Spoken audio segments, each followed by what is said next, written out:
श्री शिवाय नमस्तुभ्यम। हर हर महादेव।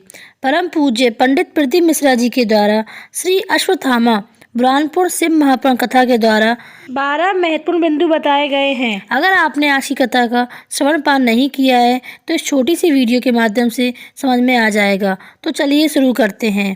पहली महत्वपूर्ण जानकारी के बारे में गुरुजी कहते हैं कि शिव कथा कह रही है, श्वास रूपी शिव चल रहा है जब तक मानो आप जीवित हैं, और जिस दिन श्वास रूपी शिव जब निकल जाता है तो वह शव बन जाता है।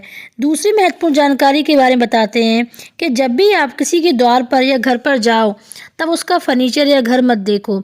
देखना है तो उस व्यक्ति का नेचर, व्यवहार देखो। जब भी आप अपनी बेटी की शादी के लड़का देखते हैं तो पैसा गाड़ी मत देखना, उनका व्यवहार, नेचर देखना कि वो कैसा है, आपकी बेटी के लायक है या नहीं।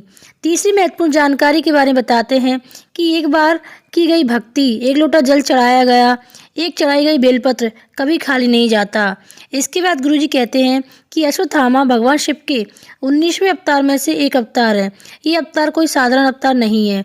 चौथी महत्वपूर्ण जानकारी के बारे में बताते हैं कि हमने कभी व्यासपीठ से ये नहीं कहा कि तुम साधु बन जाओ, संत बन जाओ, कोई नदी के तट पर जाकर बैठ जाओ। बस इतना कहते हैं कि आप जिस घर में रहते हैं उस गृहस्थ जीवन में श्रेष्ठ बन जाओ और भजन करते करते जीवन निकल जाए तो इससे बड़ा कोई साधु संत नहीं है। कोई भी नदी के तट पर या कहीं भी पूजा करो तो तुम्हारा मन घर पर ही लगा हुआ है तो वो श्रेष्ठ नहीं है। पांचवी महत्वपूर्ण जानकारी के बारे में सुरेखा संतोष सोनार बुरहानपुर से एक पत्र लिखती हैं कि एक लोटे का क्या बखान करूं। गुरुजी, मेरी पीठ पर कई सालों से एक गठान थी।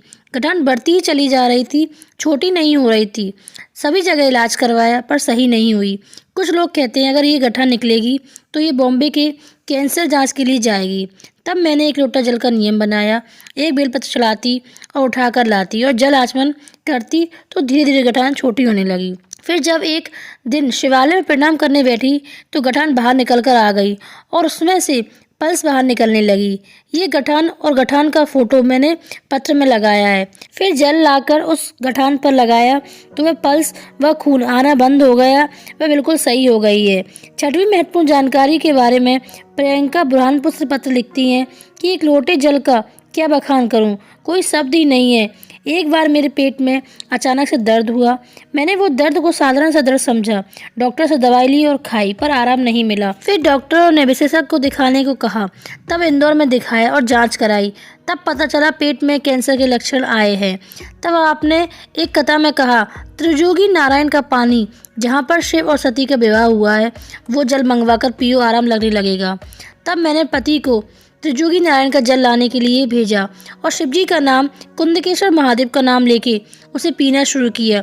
दोबारा जांच कराने गई तो डॉक्टर ने कह दिया तुम्हारी रिपोर्ट नॉर्मल है, अब तुम ठीक हो गई है। सातवीं महत्वपूर्ण जानकारी के बारे में गुरुजी बताते हैं, उज्जैन के रण मुक्तेश्वर मंदिर के बाहर लिखा है, शिव महापुराण कथा सुनने व एक लोटा जल चढ़ाने से 7 पीढ़ी नहीं 71 पीढ़ी तर जाती है। आठवीं महत्वपूर्ण जानकारी के बारे में बताते हैं कि गुरु द्रोणाचार्य शिव जी से कह रहे हैं कि आप मेरे घर में बेटे के रूप में जन्म ले लो। तब भगवान शिव कहते हैं ये नहीं हो सकता कि आपके घर में जन्म ले लूं, हाँ पर मेरा एक अंश तुम्हारी पत्नी कृति के गर्भ से जन्म लेगा। कृति गर्भ से गर्जना होगी, उस गर्जना का नाम अश्वत्थामा होगा। तब गुरुजी कहते हैं बेटा भाग्य से मिलता है और बेटियां सौभाग्य से मिलती हैं। जब बेटियां जन्म लेती हैं तो पिता का भाग्य प्रबल होता है, बढ़ता है। नवी महत्वपूर्ण जानकारी के बारे में बताते हैं कि अगर पृथ्वी पर जन्म लिया है तो इन 2 वजह से जन्म लिया है, भजन करने के लिए, अपने कर्म का भोग अपने को भोगने के लिए।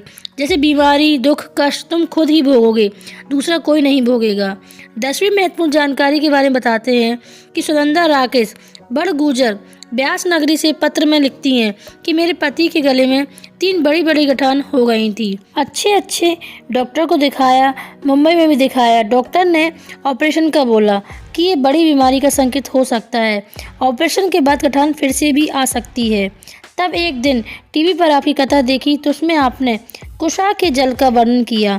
मैंने अपने पति से कुशा के जल को शिवजी पर 4 हफ्ते तक लगातार चढ़वा दिया और यही मंदिर में पिलवाया तो बाबा की कृपा से सब गठान गल गई और डॉक्टर ने भी कह दिया सब नॉर्मल है। 11वीं व महत्वपूर्ण जानकारी के बारे में बताते हैं कि कल की कथा दोपहर 1 बजे से 4 बजे आएगी।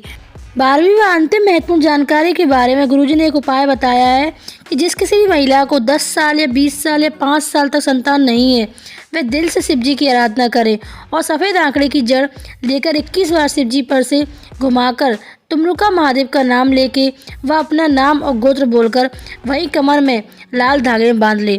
भगवान शिव की आराधना करें, आपको संतान का सुख जरूर ही मिलेगा। हाँ, तो वीडियो के अंत में यही कहूँगी, अगर वीडियो पसंद आए तो इसी तरह की वीडियो देखने के लिए मेरे चैनल महाकाल के दीवाने को सब्सक्राइब करें, वीडियो को लाइक एंड शेयर करें व कमेंट करके बताएं। श्री शिवाय नमस्तुभ्यम। हर हर महादेव।